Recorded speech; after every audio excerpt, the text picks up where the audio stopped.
Teatro Descoberto apresenta A Queda de um Anjo, de Camilo Castelo Branco.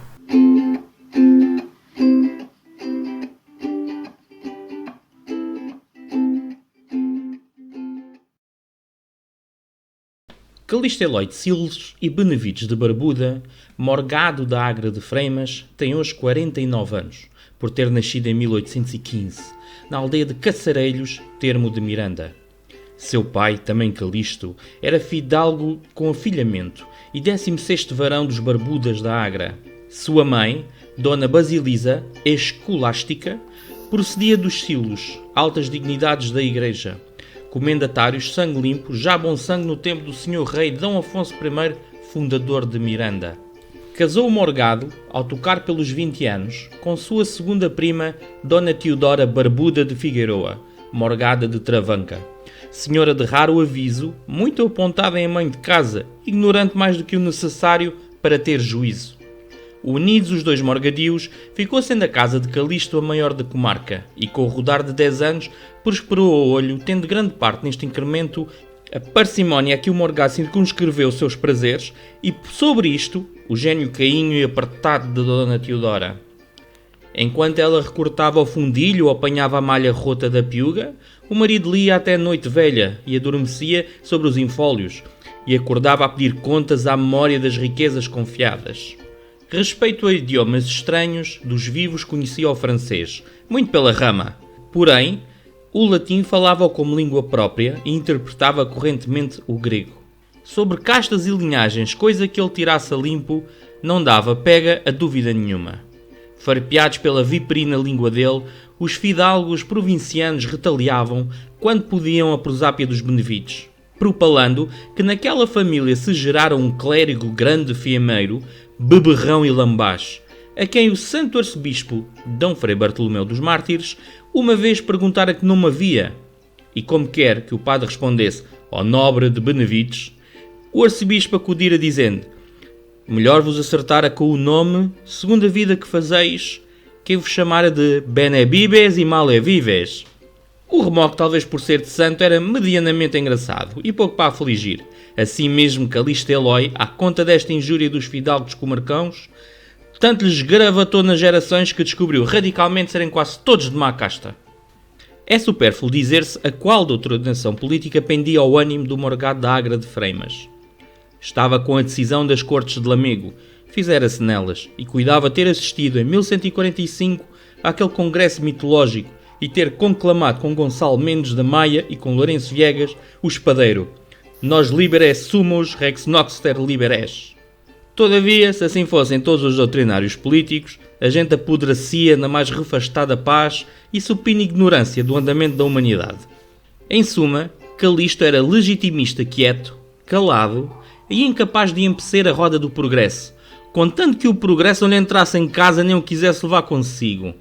Prova cabal da sua tolerância foi ele aceitar em 1840 a presidência municipal de Miranda. Na primeira sessão camarária falou de feitio e jeito que os ouvintes cuidavam estar escutando um alcaide do século XV levantado do seu jazigo da catedral. Queria ele que se restaurassem as leis do foral dada a Miranda pelo monarca fundador. Este requerimento gelou de espanto os vereadores. Destes, os que puderam degelar-se riram na cara do seu presidente e emendaram a galhofa, dizendo que a humanidade havia já caminhado 7 séculos depois de Miranda tivera foral. Pois se caminhou ou não caminhou à direita, os homens são sempre os mesmos e quejantes. As leis devem ser sempre as mesmas. Mas o regime municipal expirou em 1211, Sr. Presidente. Vossa Excelência não ignora que há hoje um código de leis comuns de todo o território português e que desde o Afonso II se estatuíram leis gerais, Vossa Excelência. De certo leu isto. Li, mas reprovo. Pois, seria útil e irracional que Vossa Excelência aprovasse. Útil a quem?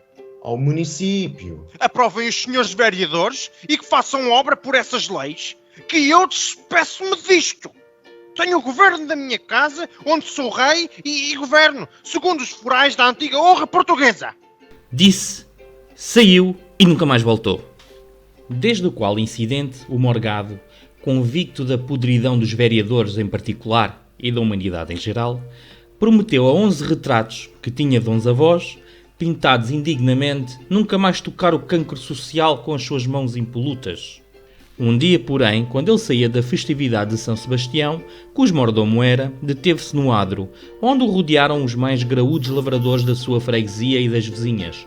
Noutro grupo, falava-se do sermão e da constância do santo capitão dos guardas do bárbaro Diocleciano e da desmoralização do Império.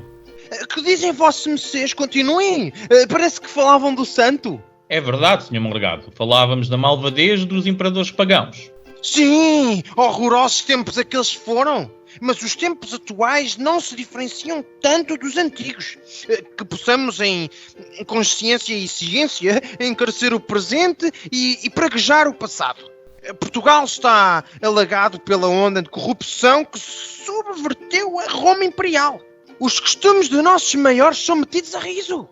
As leis antigas, que eram o baluarte das antigas virtudes, dizem os chicofantas modernos que já não servem à humanidade, a qual, em consequência de ter mais 7 séculos, se emancipou da tutela das leis. Vem daí, Calixto! Vamos jantar! Já é 1h e já lá vai o padre pregador para casa.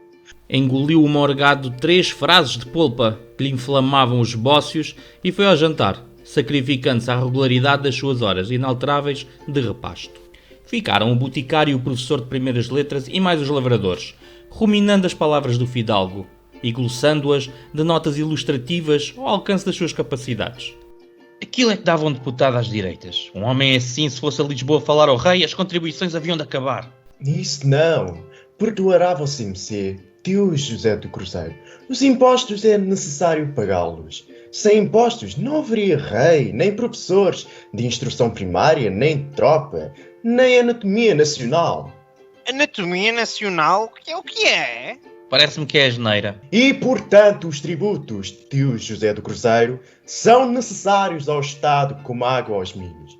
Ora, agora que há muito quem bebe o suor do povo, isso há, e aqueles que deviam ser bem pagos são os que menos comem da Fazenda Nacional. Aqui estou eu, que sou um funcionário indispensável à pátria e receberia 190 reais por dia, se não trouxesse rebatidos 6 recibos a 36%, de modo que venha a receber 65. Que país! Fermentou na mente dos principais lavradores e párocos das freguesias do círculo eleitoral a ideia de levar ao Parlamento o Morgado da Agra de Freimas.